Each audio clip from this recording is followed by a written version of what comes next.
दोस्तों आज हम आपको बताने वाले हैं एक ऐसे शहर के बारे में जहाँ इंसानों से ज़्यादा कुत्तों की संख्या है, और एक ऐसा देश जहाँ महिलाओं को जहाज़ चलाने की अनुमति तो है पर वहाँ की महिलाएं गाड़ी नहीं चला सकती, और एक ऐसा भाग्यशाली आदमी जो एक नहीं दो बार एटम बम के अटैक से बच गया हो। तो दोस्तों वीडियो में अंत तक बने रहे। आज की वीडियो में हम आपको ऐसे 10 अमेजिंग फैक्ट्स बताने वाले हैं जो शायद ही आपको पता हो। सऊदी अरब जो कि अपने सख्त व अजीबोगरीब कानूनों के लिए पूरी दुनिया में जाना जाता है, उनमें से यहाँ का एक कानून ऐसा भी है कि यहाँ की महिलाओं को जहाज़ चलाने की अनुमति है लेकिन वह गाड़ी नहीं चला सकती।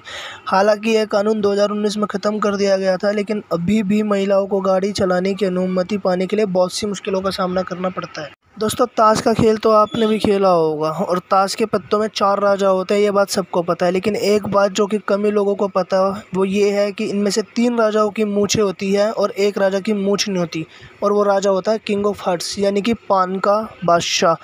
शायद आपने कभी इस बात पर ध्यान नहीं दिया हो। कई बार पेरेंट्स से पैसे मांगने पर वे कहते हैं या पैसों का कोई पेड़ नहीं लगा, या पैसों की कोई बारिश नहीं हो रही जो तुम्हें हर समय पैसे देते रहे। लेकिन ब्रह्मांड में कुछ ऐसी भी जगह है जहाँ पैसे तो छोड़िए, हीरे यानी डायमंड्स की बारिश होती है। फ्रांस की राजधानी पेरिस में जितने व्यक्ति हैं उससे कहीं ज़्यादा कुत्तों की संख्या है। यहाँ लोगों को मेट्रो में कुत्तों को साथ ले जाने पर कोई रोक टोक नहीं है।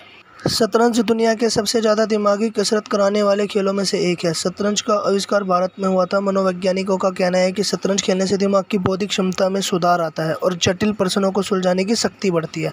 आपको यह जानकर हैरानी होगी कि दुनिया में अंग्रेजी भाषा में छपी दूसरी किताब शतरंज के बारे में थी। दोस्तों आमतौर पर ऐसा माना जाता है कि नोट कागज़ के बनते हैं, लेकिन आपको जानकर हैरानी होगी कि नोट कागज़ के नहीं बल्कि कपास के बनते हैं। ऐसा इसलिए क्योंकि कपास कागज़ की तुलना में अधिक मजबूत होता है और वो जल्दी से नहीं फटता। दोस्तों आपने कई बार पानी की बोतल तो खरीदी होगी और उस पर लिखी एक्सपायरी डेट भी देखी होगी, लेकिन क्या आपको पता है कि बोतल पर जो एक्सपायरी डेट होती है वो पानी की नहीं बल्कि बोतल की होती है। पानी तो क्योंकि ख़राब ही नहीं होता। जापान के लोग सबसे ज़्यादा पढ़े लिखे होते हैं। यहाँ अखबार और न्यूज़ चैनलों में भारत की तरह दुर्घटना, राजनीति, वाद विवाद, फिल्मी मसाले आदि पर खबरें नहीं छपती।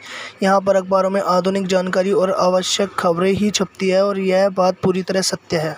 ब्राज़ील की सरकार ने कुछ जेलों में कैदियों को अपनी सज़ा कम करने का ऑफ़र दिया है, जिसके बदले कैदियों को साइकिल में पैडलिंग करके बिजली पैदा करनी पड़ती है। 3 दिनों तक 8 घंटे की शिफ्ट करने पर उनकी सज़ा का 1 दिन कम कर दिया जाता है। क्या कोई इतना लक्की हो सकता है कि एटम बम के अटैक से बच जाए, वो भी एक नहीं दो बार? यकीन करना मुश्किल है, लेकिन जापान के सुटोमू यामागुची एक ऐसे भाग्यशाली व्यक्ति है जो कि 6 अगस्त 1945 को उन्हें एक बिजनेस ट्रिप पर हिरोशिमा भेजा गया था, लेकिन उसी दिन अमेरिका ने वहां एटम बम गिरा दिया। यामागुची का चेहरा और हाथ झुलस गए। एक चमत्कारिक रूप से वो मरने से बच गए और वापस अपने घर नागासाकी चले गए।